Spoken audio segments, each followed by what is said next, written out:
जैसा कि आप प्रश्न देख सकते हैं, I have sent the parcel 2 hours एगो, यानी मैंने भेज दिया है पार्सल को 2 घंटे पहले। हैव सेंट को बोल्ड किया गया है, यानी आपको बताना है कि हैव सेंट की जगह पे ए ऑप्शन होगा या बी ऑप्शन होगा या सी ऑप्शन होगा या नो इम्प्रूवमेंट, कोई सुधार की ज़रूरत नहीं है। तो आपको इसमें बताना है कि कौन सा सही ऑप्शन है।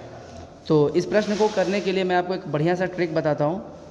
अगर किसी भी वाक्य में ए जी ओ एगो आ जाए, जिसका हिंदी होता है पहले, अगर आप ऐसे और भी ट्रिक हैं, पर अभी मैं आपको इस क्वेश्चन के लिए ट्रिक बता रहा हूँ कि अगर आपको प्रश्न में एगो ए जी ओ एगो दिख जाए तो आपका जो सेंटेंस है वो वर्ब के सेकंड फॉर्म से बनना चाहिए। जैसा कि आप देख सकते हैं कि यहाँ पे हैव सेंट है।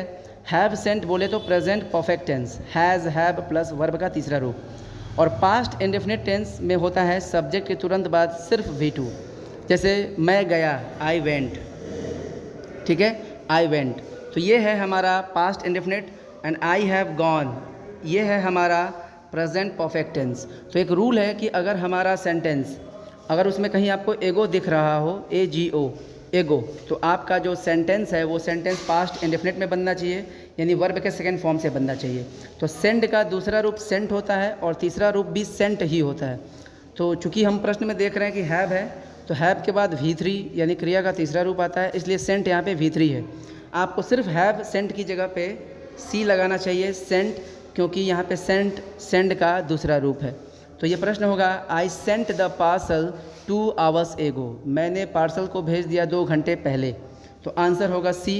बी इसलिए नहीं होगा क्योंकि बी सेंड है, वर्ब का पहला रूप, और ए इसलिए नहीं होगा क्योंकि हैड प्लस V3, यहाँ पे Saint past, had plus V3 जो कि दिख रहा है पास्ट परफेक्ट टेंस है, और हमें अगर वाक्य में एगो दिख जाए तो आपका वो सेंटेंस बनना चाहिए पास्ट इंडेफिनिट टेंस में, यानी सब्जेक्ट के तुरंत बाद वर्ब का सेकेंड रूप आना चाहिए।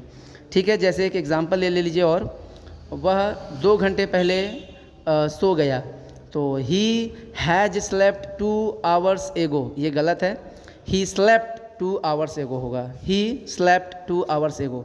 तो मैंने भेज दिया पार्सल 2 घंटे पहले, I sent the parcel 2 hours एगो। तो आंसर होगा हमारा सी।